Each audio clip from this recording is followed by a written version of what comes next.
All right, welcome back to Mr. Naylor's favorite lesson, related rates. Remember, we can now take the derivative of an equation with respect to time. And when you do it with respect to time, all of your derivatives will turn into rates. Isn't that amazing? And of course, the way that that derivative comes out is the way that the rates are related. So basically, we can use one rate to help us find another rate. All right, we're ready to pick up with our next example. It's going to be the hot air balloon example, number 2, on your little helper paper. Let's take a look at it. Number 2, hot air balloon rising straight up from level is tracked by a rangefinder 500 feet from the liftoff point. Now, a rangefinder is basically a device that can measure angles. So at the moment that the rangefinder's elevation angle is pi over 4, that's supposed to be pi over 4, the angle is increasing at a rate of 0.14 radians per minute. Now, don't let the radians get you too worked up. Basically, the angle is increasing of that rangefinder. So how fast is the balloon rising? Once again, we're looking for a rate. That is the rate that the balloon is rising, knowing how fast the angle is increasing. Hey, quick question. Has anybody ever been on a hot air balloon ride? Well, I can't see your hands, but I always remember my grandfather. It was something he always wanted to do, so he took us on a hot air balloon ride. It was quite the thing. He signed your life away, and you were up there suspended by rope and in a basket with a lot of hot air, but good time. I'd love to know a little bit more. If you did take a ride, tell me next time we're together. So, are you ready to embark on the hot air balloon problem? This problem actually, it has a step 1. Now, step 1, if you look in the book, is to actually make a sketch. There are some problems where a sketch will kind of help you get yourself organized. So here's a hot air balloon that is going up. And so we kind of have this vertical distance. We also have the ground. And really there's a rangefinder out here. And it's looking up here. It's measuring something. That is, it's measuring the way that the angle is changing. Now, it doesn't take too long to notice that this sketch creates a right triangle. Yeah, you're going to want to keep right triangle concepts in your back pocket here. But let me help you to continue to kind of label some things on this sketch. We know what this angle is. This angle is pi over 4. A little bit hard for me to squeeze that in there, but this angle is pi over 4.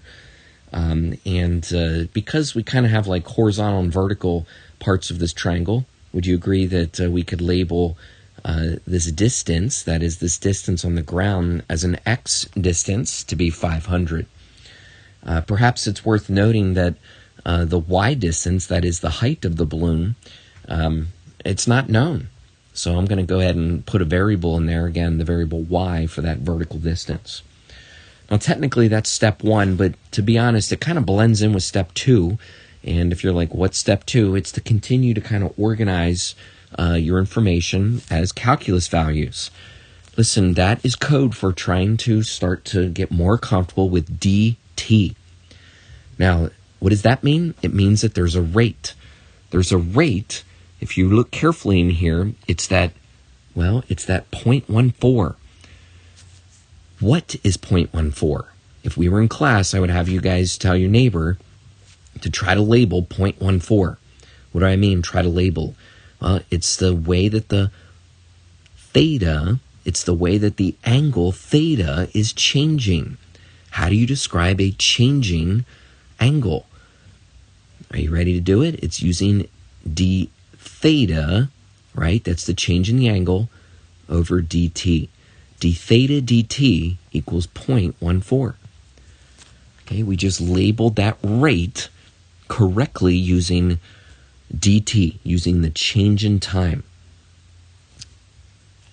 All right, that's step one and step two, again, sort of blended together. What's step three? Step 3 is to continue to try to organize things, but to be honest, it's to figure out what you're trying to find. What are you trying to find? Okay, we're trying to find how fast the balloon is rising. We're trying to figure out how fast the balloon is rising at that moment. Does that sound like a rate? Yep. Once again, are you ready to tell your neighbor? Do you know how to describe a rise? That's right, it's going to be dy dt. It's the rate that the y value is changing, dy dt. Now, problem is set up. To be honest, steps 1 and 2 and 3 are all done. We're ready to make an equation. Now, kids, here's the part where you got to use some of your prior math skills, but you also have to use our new skills to come up with a formula, an equation that uses these variables.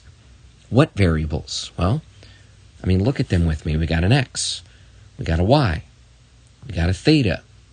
Now, you might say we also have a d theta and a dy. Well, remember, those variables are going to come from the derivative.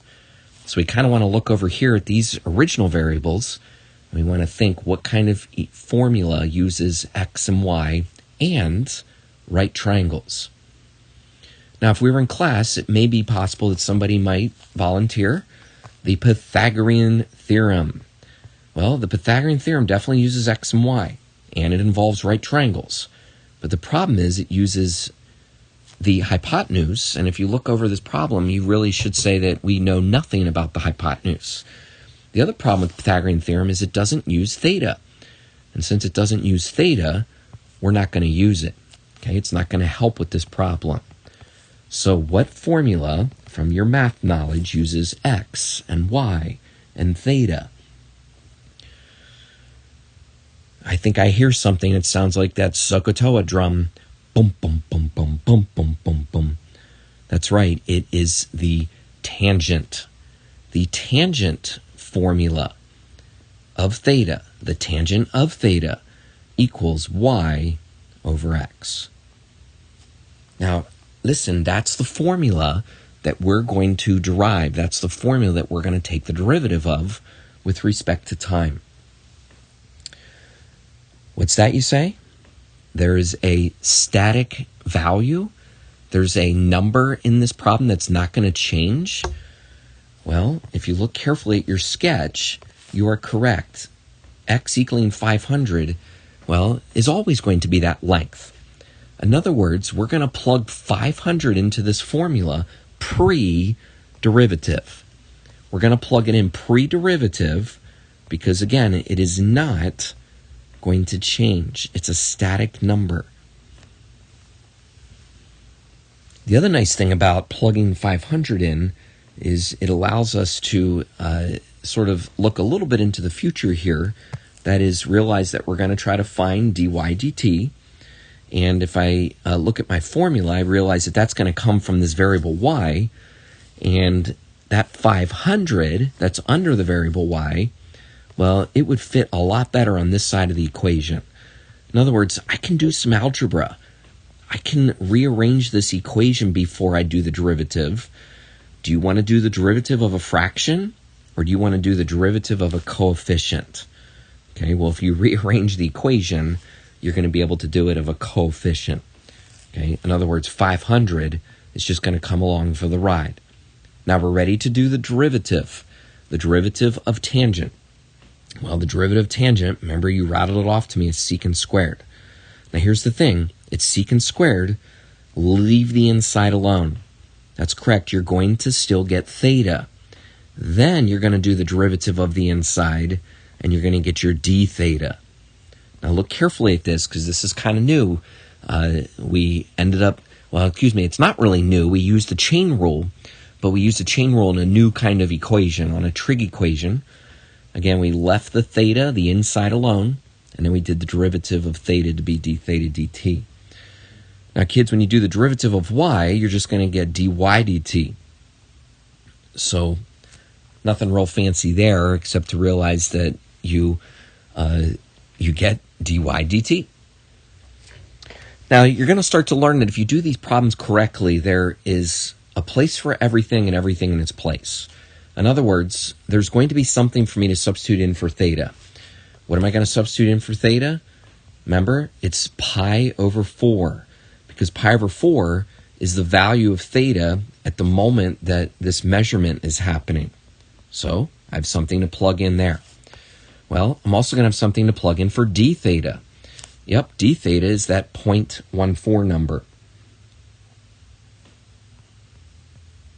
I don't really like the way this is looking. Let me write it as 0.14 just so I don't lose track of those decimals. All right, and, well, there's nothing to plug in for dy dt. That's because that's what I'm trying to find. Okay, so you might say we've used every given, we've used like every value, and now we're ready to compute our final rate, our change in y over change in t. Listen, when you do this on a calculator, remember to do secant squared. It's going to require you, first of all, to do a 1 over cosine, but additionally, you have to put the square on the outside. Now, if you type it in your calculator this way, it will work. If you'd like to add some extra parentheses, like right here, that's always safe. Don't forget to multiply by 0.14. And don't forget to make sure your calculator is in radians, okay? Because, of course, your measurements are in radians. We end up with 140. Comes out pretty nicely. But 140 what? 140, it's the change in y. That means it's a change in feet over the change in time. Well, we were measuring this in minutes, so it's 140 feet per minute. We knew how fast the angle was growing. We used that to find out how fast the hot air balloon was rising. All right, we're ready for the police chase problem number 3. Let's take a look at this together.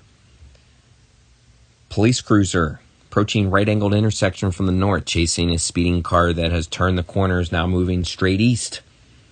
When the cruiser is 0.6 mile north of the intersection and the car is 0.8 mile east, the police determine with radar that the distance between them and the car is increasing at 20 mile an hour.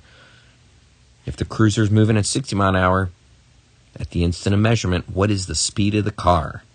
That is, what's the speed of the getaway car? Wow. Okay, a lot going on there. All right, well, that's why I'm here. And again, every one of these problems I'm doing with you is trying to expose you to a different concept, whether it be a geometry formula, whether it be a sketch using a triangle. And for this particular problem, you're going to discover it's also a sketch that involves a triangle. Now, let me help you to kind of get this set up because, we want to kind of get to the good stuff, but not be confused about all the north, south, east, west. Basically, what we got here is the police car noted at the top here. And it is important that you realize that he's going south as he's heading towards this intersection. Here's the getaway car. And, of course, he's getting away. He's moving to the east. So you have a little bit of an idea of what direction these cars are going. As we continue to read through the data, we realize that the police car is a certain distance from the intersection. It's 0.6, so it makes sense to give that as a y value. From the previous problem, we can think of horizontal and vertical distances as x and y. Yeah, of course, we got an x value coming for this getaway car. He's 0.8 mile away. What's that you say? There's some rates? Indeed, there are some rates. The rate of the police car. Okay, are you kind of at that point where you're like, you know how to write that? Do you know how to write 60 mile an hour as a calculus value? We're talking about writing it as dy dt. That's right. dy dt is what's going to equal 60. Okay, that's the rate of the police car. Now, here's the thing, and you physics folk would not be surprised by what I'm about to tell you. Since this vehicle is going down, and we always have Vectors always have magnitude and direction. We have to write this as a negative. It's a negative rate because it's going down. All right? And if you weren't really sure about that, that's, again, something I put in this problem on purpose to be able to use as an example. Now, there's another rate, isn't there? 20 mile an hour. But 20 mile an hour, it's not the getaway car. You see, the getaway car is what we're trying to find. That is, we're trying to find dx dt. So be careful. We don't want to say that dx dt equals 20. But something does equal 20. That's right. It's the way that the distance between the cars, that is the hypotenuse. It's the way that z is changing. And z, or dz, ends up being another variable in this problem. So we're going to label 20 as dz dt. It's the change in that hypotenuse. Now, if I could animate this little sketch, that dotted line would be getting longer, wouldn't it? Okay, because it's increasing by 20 mile an hour. We need a formula. We need a formula that uses the variables in this problem. We need a formula that relates to a right triangle. Now it's time for the Pythagorean theorem, isn't it? Now we're going to use x squared plus y squared equals z squared. Now, once you create that formula, you want to think, are any of these measurements up here static? Are any of them not changing? Again, if I can animate this sketch, the left side of that triangle, it's going down. The right side of the triangle, it's moving to the right. And the hypotenuse, it's kind of stretching out as these 2 points move. What I'm trying to help you realize is that all these values are changing. That means there is no numbers that I can plug into this formula pre-derivative. Now, can you do the derivative with 3 variables? Oh, yes, you can. Have we done it yet? No, we haven't, but that's the other point of this problem. You see, we're going to do the derivative of all 3 of these variables with respect to time, and it's going to be okay, because every one of them is going to be a chain rule. Let's start. Do the derivative of x squared. You get 2x dx dt. Now, keep in mind, you got to get that dx dt because that's the derivative of the inside. Next, the derivative of y squared. Very similar, isn't it? 2y dy dt. And finally, the derivative of z squared. You just do the derivative of the other side, 2z dz dt. We're good. We just did the derivative with 3 variables. Now, as I said, there should be a place for everything and everything in its place, except for dx dt. There's nothing I'm going to plug in there because that's what I'm trying to find. So if we go through our variables very carefully from up top, we have something we can plug in for x, right? That's going to be the 0.8. We have something, we have nothing to plug in for dx, as we already said is what we're trying to find. Plug in for y, that's going to be your 0.6. Plug in for your dy, that's going to be your negative 60. Plug in for your z. Wait a minute, plug in for your z?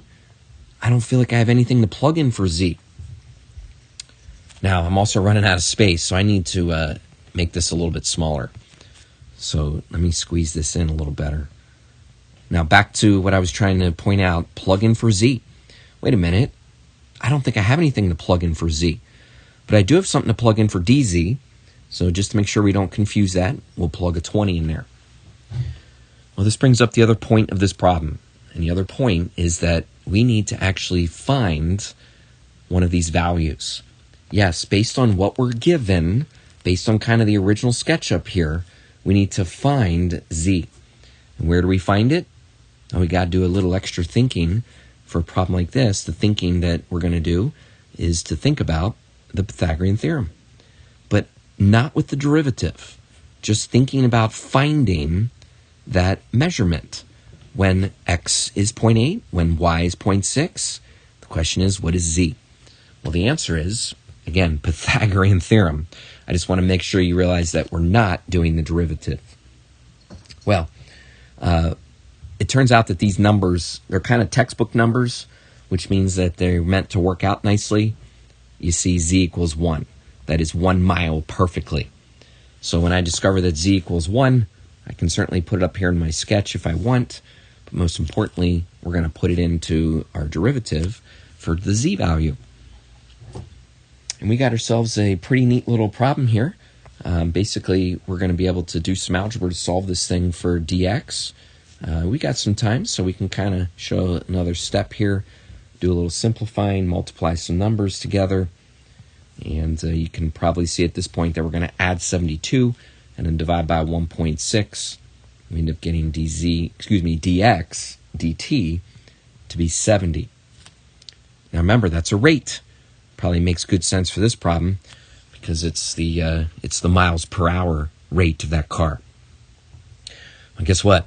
Looks like that car's getting away. At least it seems like at this point it is until it meets up with another cruiser probably down the road that's going to stop it. In any case, we were able to take a measurement that we knew. That is, we were able to take rates that we knew and use them to find a rate that we did not know. They call it related rates. Now, we're actually going to skip number 4. Don't worry about it. There won't be a problem in the assignment that requires you to understand something like number 4. But number 5, what we're going to do with that is make that like a class challenge. Now, if you are at home watching this remotely, then what I'm going to encourage you to do is to try to solve number 5. You can submit it to me, and I'll give you credit for it